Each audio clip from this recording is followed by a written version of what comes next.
कधी विचार केला आहे का की तुमच्या साध्या दिसणाऱ्या फॉर्मर आयडी कार्डमध्ये इतकी मोठी शक्ती लपलेली असेल की एकाच कागदावरून तुमच्या बँक खात्यात दर महिन्याला थेट आर्थिक मदत येणार आहे?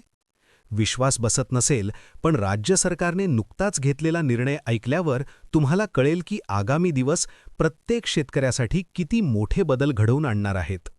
आणि हो, तुमच्याकडे जर फॉर्मर आयडी कार्ड असेल तर लक्ष ठेवा, कारण पुढील काही क्षण तुमचं संपूर्ण भविष्य बदलवणारी माहिती मी सांगणार आहे. त्यामुळे स्क्रीनवरून नजर हटवूच नका. जर तुम्ही चॅनलवर नवीन असाल तर लाईक करा, सबस्क्राईब करा आणि कॉमेंटमध्ये तुमचा जिल्हा लिहा, कारण या व्हिडिओमधील एकही वाक्य तुम्हाला मिस करायचं नसेल.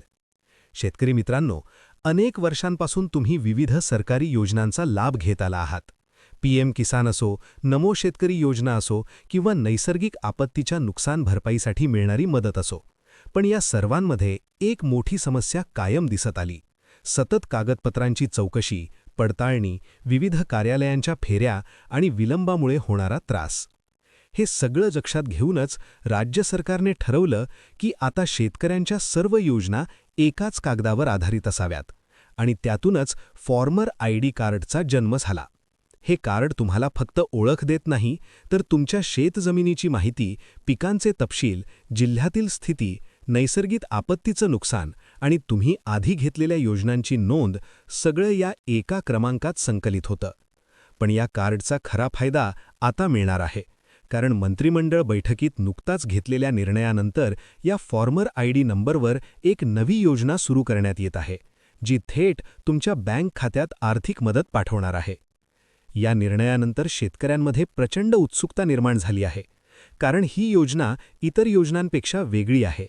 आत्तापर्यंत नमो शेतकरी आणि पीएम किसान या योजनांमधून तुम्हाला, कारण गेल्या अनेक वर्षात शेतकऱ्यांनी अनेक आश्वासने ऐकली आहेत. काही योजनांचे लाभ मिळाले, काही अडथळे आले, पण आता सरकारने ज्या पद्धतीने फॉर्मर आयडी कार्डला केंद्रस्थानी ठेवून संपूर्ण प्रक्रिया उभी केली आहे, त्यामुळे यावेळची योजना काहीतरी वेगळं देणार आहे याबद्दल शेतकरी स्वतःला थांबवूच शकत नाहीत. शासनाने पुढे दिलेल्या माहितीत स्पष्टपणे नमूद केलं आहे की जर तुमचा फॉर्मर आयडी क्रमांक सक्रिय असेल, जमिनीची नोंद 7/12 मध्ये अद्ययावत असेल आणि आधारशी लिंक असेल, तर या नव्या योजनेचा लाभ तुमच्या नावावर नक्की जमा होणार आहे. आता फसवे अर्ज, चुकीची कागदपत्रे, एकच जमीन अनेक अर्जांमध्ये वापरण्याचे प्रकार किंवा भ्रष्टाचार या सगळ्यावर पूर्णविराम लागू शकतो, कारण फॉर्मर आयडीमुळे संपूर्ण तपशील डिजिटल स्वरूपात आहे आणि तो बदलणं कोणाच्याही हातात शक्य नाही. सरकार सांगतं की या योजनेत पैसे देण्यामागचं मुख्य उद्दिष्ट म्हणजे शेतकऱ्यांना नैसर्गिक संकटातून पुन्हा उभं राहण्यासाठी आर्थिक ताकद देणं.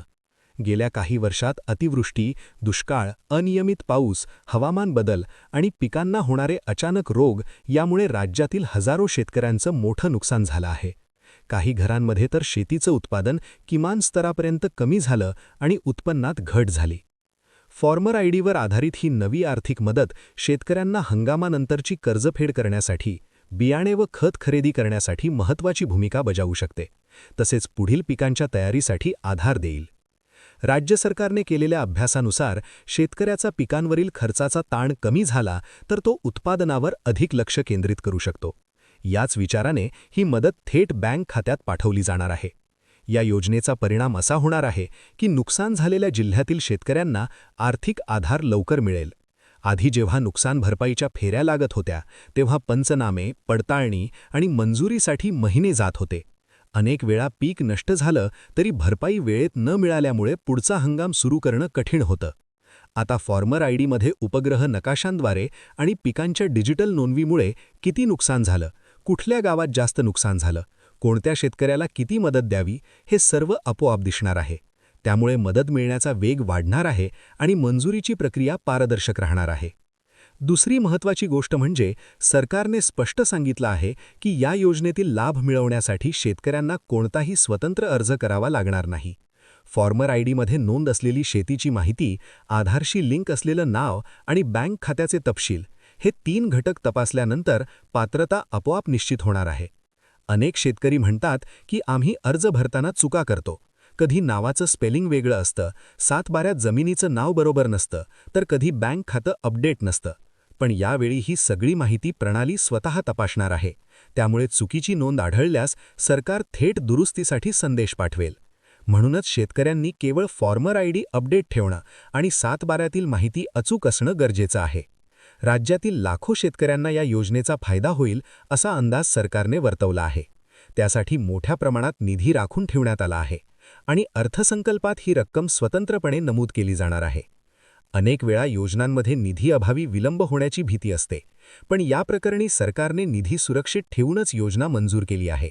याचा अर्थ असा की शेतकऱ्यांच्या खात्यात जाणारी रक्कम कोणत्याही परिस्थितीत थांबणार नाही आणि ती वेळेत मिळावी यासाठी बँकांना व जिल्हाधिकाऱ्यांना स्पष्ट निर्देश देण्यात आले आहेत. आता या योजनेचा सर्वात रोचक भाग म्हणजे सरकार शेतकऱ्यांचं उत्पन्न वाढवण्यासाठी आणखी काही सुविधा जोडण्याचा विचार करत आहे. उदाहरणार्थ, ज्यांच्याकडे फॉर्मर आयडी कार्ड आहे त्यांना बीजोपचार साहित्य, तांदूळ व गहू वाण, पीक संरक्षण औषधे आणि सिंचन साधनांसाठीचं अनुदानही याच क्रमांकाद्वारे मिळणार आहे. त्यामुळे भविष्यात शेतकऱ्यांना वेगवेगळ्या विभागात धावपळ करण्याची गरज राहणार नाही. अनेक वेळा एखादं अनुदान मिळवण्यासाठी कृषी विभाग, तालुका कार्यालय, बँक अशा अनेक ठिकाणी जावं लागतं, पण फॉर्मर आयडीमुळे ही प्रक्रिया एका क्लिकमध्ये पूर्ण होणार आहे.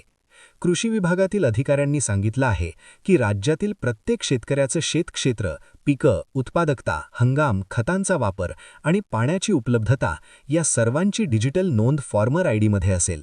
त्यामुळे भविष्यात सरकार नवीन अनुदान जाहीर करताना कोणत्या जिल्ह्याला किती मदत द्यावी हे अचूकपणे ठरवता येणार आहे. याशिवाय पिकांच्या दरात मोठे चढउतार झाले तर सरकार मार्केट फीडबॅकच्या आधारे अनुदानाची रक्कम वाढवू शकेल. म्हणजेच फॉर्मर आयडी हे फक्त कार्ड नसून शेतकऱ्यांचं संपूर्ण आर्थिक संरक्षण कवच आहे. या योजनेचा सामाजिक प्रभावही मोठा आहे. अनेक शेतकरी आर्थिक कारणांमुळे हंगाम बदलताना संभ्रमात पडतात. कोणतं पीक घ्यावं, किती गुंतवणूक करावी, बाजारभाव काय असेल या अनिश्चिततेमुळे त्यांना त्रास होतो. पण आता सरकारकडून मिळणारी नियमित आर्थिक मदत शेतकऱ्यांचा आत्मविश्वास वाढवणार आहे. जर पिकाचं नुकसान झालं तर हातात असलेली ही रक्कम शेतकऱ्याला पुन्हा उभं राहण्याची ताकद देईल. यामुळे ग्रामीण अर्थव्यवस्थेतही स्थैर्य येणार आहे. या योजनेची अंमलबजावणी योग्य रीतीने व्हावी यासाठी सरकारने जिल्हा प्रशासनाला विशेष जबाबदारी दिली आहे. कृषी सहाय्यक, तालुका अधिकारी आणि जिल्हाधिकाऱ्यांची संयुक्त समिती दर महिना शेतकऱ्यांच्या खात्यात पैसे जमा होत आहेत की नाही याची तपासणी करणार आहे. जर कोणाचं नाव चुकलं किंवा पेमेंट परत गेलं तर त्यावर त्वरित कारवाई केली जाणार आहे. त्यामुळे एकही शेतकरी लाभापासून वंचित राहणार नाही. शेवटी या निर्णयाचा सारांश असा की राज्य सरकार शेतकऱ्यांना केंद्रस्थानी ठेवून पूर्णपणे नवीन कृषी प्रणाली उभारत आहे. फॉर्मर आयडी हा या व्यवस्थेचा पाया आहे आणि पुढील काही वर्षात या कार्डवर आधारित आणखी 10 ते 15 योजना येणार आहेत. या सर्व योजनांचं ध्येय स्पष्ट आहे: शेतकऱ्यांचं उत्पन्न वाढवणं, त्यांची आर्थिक सुरक्षा मजबूत करणं आणि शेतीत टिकाव निर्माण करणं. आजपर्यंत शेतकरी हा केवळ मेहनतीचा आधारस्तंभ मानला जात होता, पण आता या नव्या निर्णयामुळे तो आर्थिकदृष्ट्या सक्षम, स्वाभिमानी आणि आधुनिक कृषी व्यवस्थेचा मुख्य भाग बनणार आहे. आणि याच कारणामुळे फॉर्मर आयडी कार्ड ही शेतकऱ्यांच्या आयुष्यातील सर्वात मोठी ओळख ठरणार आहे, कारण या एका क्रमांकातूनच त्यांच्या भविष्याचा दरवाजा उघडणार आहे.